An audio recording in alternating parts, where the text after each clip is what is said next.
Hello and welcome to the 5th week of Season 22, Season of the Witch, starting on September 19th, 2023. So for week 5, let's jump right in with our legacy rotation, starting with the Forsaken expansion. Ready if you are. Let's see what's out there. The Dreaming City this week is at a medium curse level, which means Petrovenge can be found in the Devillian Mist, and has the Oracle Engine mission for the next week. The Blind World features Hive enemies and the Plague Kregar. The Ascendant challenge this week will be the Chimera Garrison, which can be located over in the Chamber of Starlight Lost sector on the Dreaming City. Next up, the Shadowkeep expansion. On the Moon, the weekly story mission is a mysterious disturbance. The Trove Guardian is located in the Anchor of Light, while the Wandering Nightmare is the Fallen Council in Archer's Line. And the Nightmare hunts this week will be Zydron, Servitude, Tanix, Isolation, and Scolus, Pride.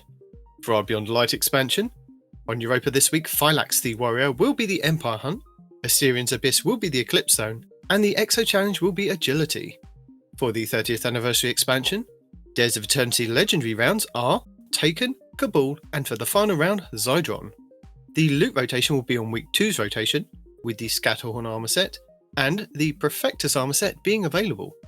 The weapons available this week will be the Kinetic Adaptive Frame Auto Rifle Scathelock, the Kinetic Aggressive Frame Submachine Gun Extraordinary Rendition, the Void Aggressive Burst Sidearm Brass Attacks, the Void Precision Frame Linear Fusion Rifle Threaded Needle, the Solar High Impact Frame Rocket Launcher Code Dwello, the Void Lightweight Frame Bow Imperial Needle, the Solar Adaptive Frame Sniper Rifle Far Future, the Arc Adaptive Frame Sword Honor's Edge, the Solar Rapid Fire Frame Sniper Rifle Distant Terminus, the Arc Adaptive Frame Grenade Launcher Interference 6, the Kinetic Adaptive Frame Sniper Rifle Shepherd's Watch, and the Solar Adaptive Frame Hand Cannon Annual Skate.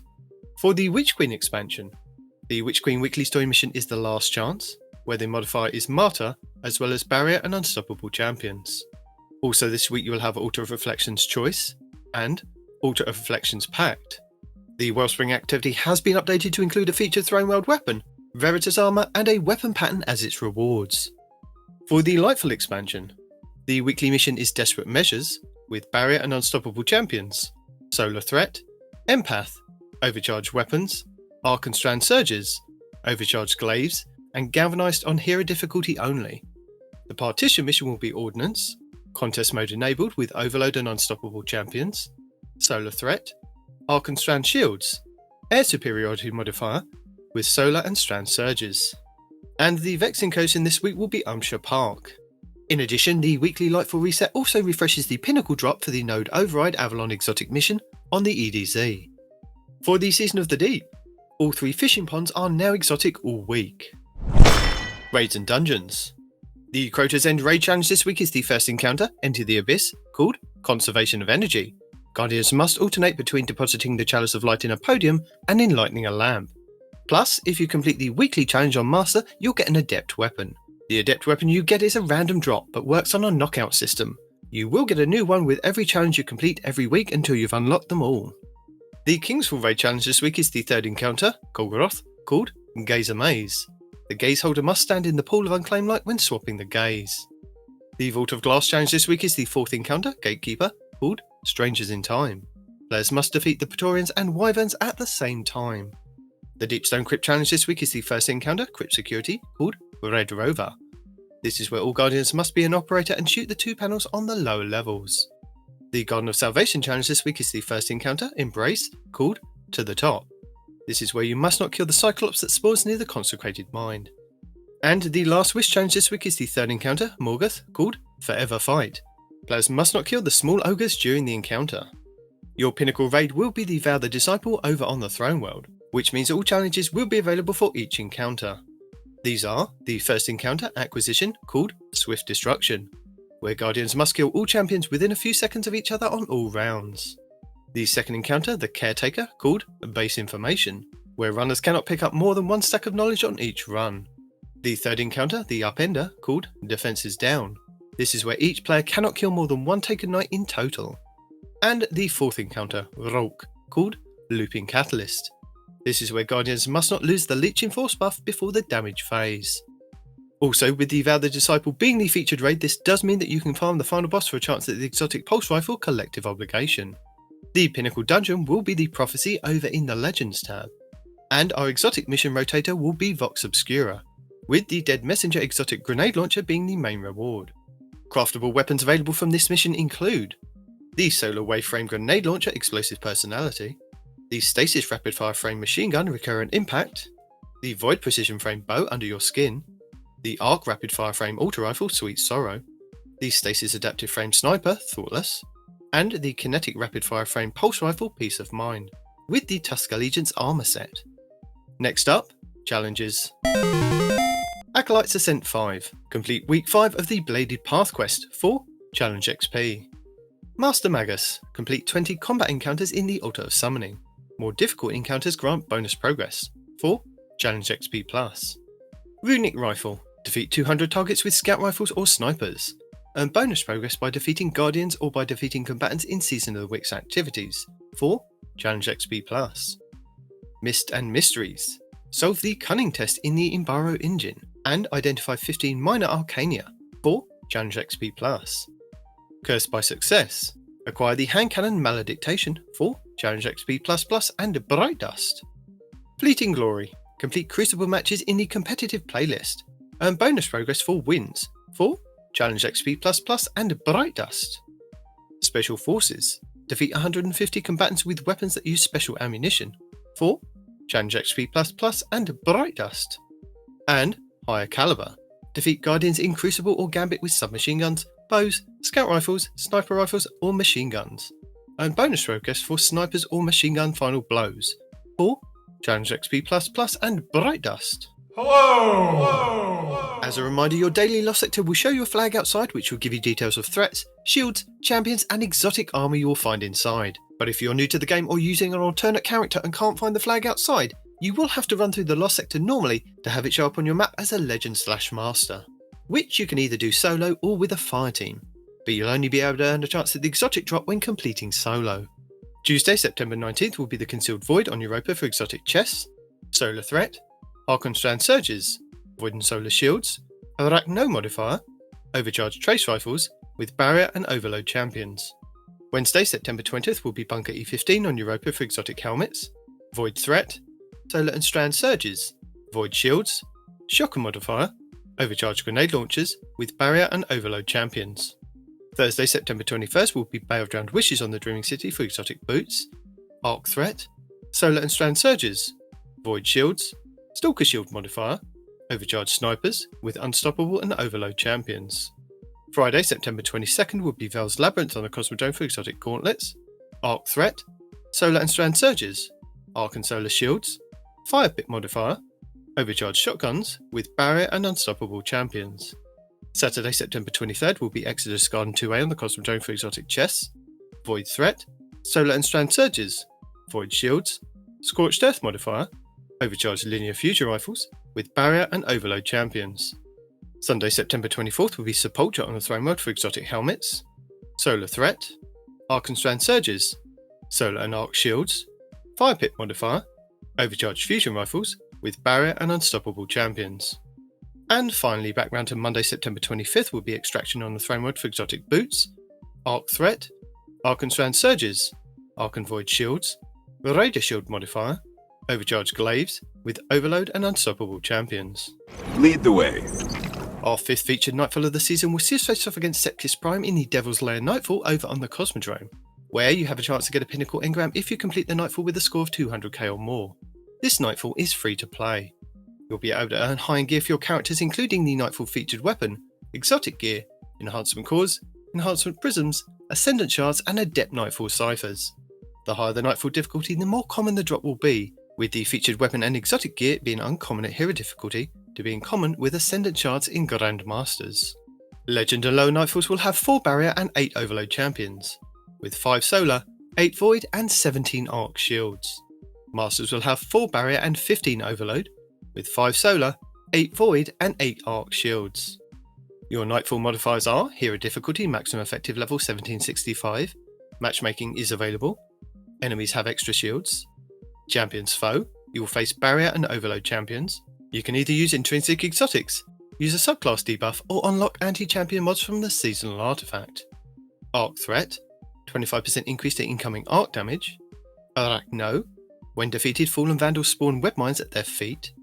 Overcharged weapons. Weapons overcharged from the seasonal artifact are active in this activity. Kinetic weapons do increased damage when your subclass element matches an active surge. Arc Surge, 25% bonus to outgoing arc damage. Strand Surge, 25% bonus to outgoing strand damage. Overcharged Linear Fusion Rifles, 25% bonus damage with Linear Fusion Rifles. Galvanized, combatants have more health and are more difficult to stun. Legend difficulty, maximum effective level 18-15, includes all previous modifiers except Galvanized. No matchmaking. Equipment locked, you will be unable to change your equipment once the mission starts. Master difficulty, maximum effective level 18-20, includes all previous modifiers except Galvanized. Champions mob, this difficulty adds more champion enemies. Togetherness, base health regen is reduced, if near another player health regen is increased. Grandmaster difficulty, maximum effective level 18-15, includes all previous modifiers except Galvanized. Join in progress disabled. Extinguish, if your fighting falls in a restricted zone, your team is returned to orbit. Limited revives, gain additional revives by defeating champions up to a maximum of 20. Contest mode, which caps your power level to make enemies more of a challenge. And Chafe, radar is disabled. To combat champions this season, you will have access to subclass counters as well as a choice of intrinsic anti-champion artifact mods, which are Anti-Barrier Auto Rifle, Anti-Barrier Bow, Overload Hand Cannon, and Overload Machine Guns. You also have exotic weapons and armor that can help with intrinsic mods as well.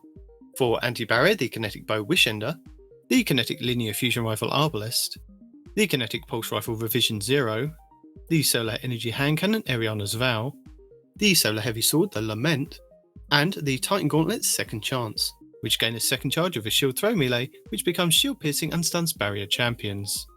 And for Overload, the Void Energy Bow Le Monarch, the Arc Energy Linear Trace Rifle Divinity, the Arc Heavy Machine Gun Thunderlord, and the Warlock Exotic Boots the Secant Filaments, which when you drop an Empowering Rift, any weapon that is fired from inside the well can cause an Overload champion to be stunned.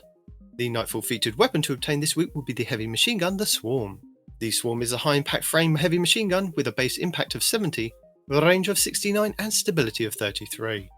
It can roll with Vorpal, tap the trigger and Zen Moment, with dynamic sway reduction, killing wind and one for all. It has the origin trait of Stunning Recovery, where if you stun a champion you partially refill the magazine, trigger health regen and improve your recovery for a short duration.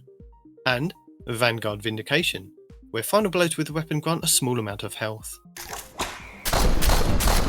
Lord Shaxx brings Mayhem to the Crucible for the 5th week of the season. Mayhem is where 2 teams of 6 players go head to head in a clash type mode. Abilities and supers charged at an extremely faster rate than usual. Respawns are instant, and power ammo spawns are also much faster than usual. With the time limit of 10 minutes, the first team to get 125 eliminations is the winner. And Rift will also be available in the Relentless Crucible playlist.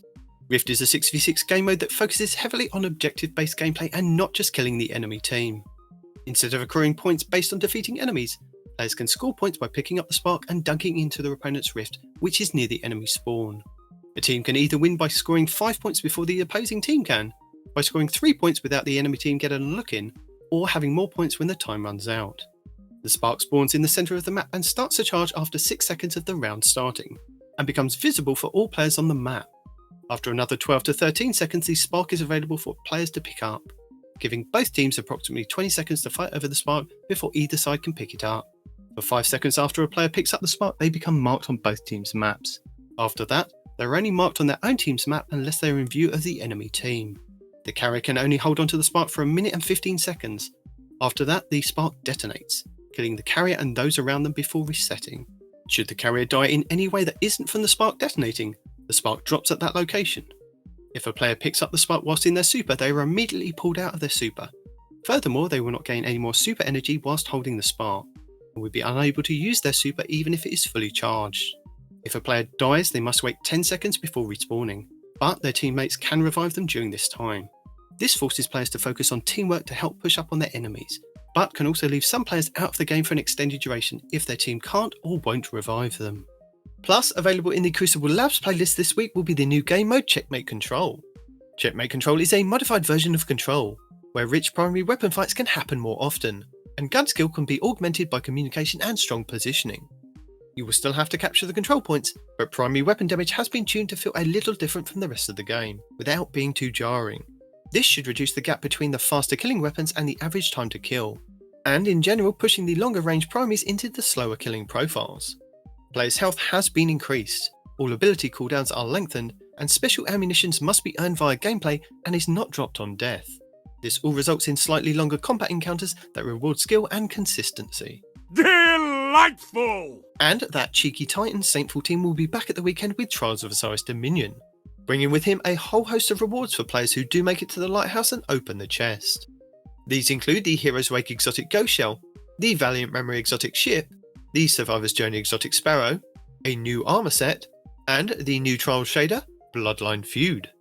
Trials of Osiris Dominion is a 3v3 PvP high stakes game mode with a twist of a capture point. In Dominion, 2 teams of 3 go head to head in a battle for control of a capture point. Teams can either work together to capture the control point or eliminate the enemy team to win the round. Only available from Friday reset until Tuesday weekly reset, Trials gives every player the chance to show off their PvP skills to obtain some of Destiny's most sought after weapons and armour. Players that compete in Trials of Osiris will have all of their games tracked to a passage card, a ticket purchased from Saint 14 in the lower hangar of the tower. Winning rounds and matches in Trials of Osiris will grant exclusive weapons, armour, Pinnacle gear, Masterwork materials, and even Adept gear for the most skilled players who can reach the lighthouse with a flawless ticket of 7 games won and no losses. 5 round wins will bag you the match for your passage card. By competing in Trials, you do have a chance to pick up 2 Pinnacle engrams from playing each week, one from 50 round wins and the other from winning 7 games. These do not have to be done all in one go, but you do have to complete them before the weekly reset. That is amazing. And that's it for week 5 of Season of the Witch. Aye Art Guardians. Guardian down.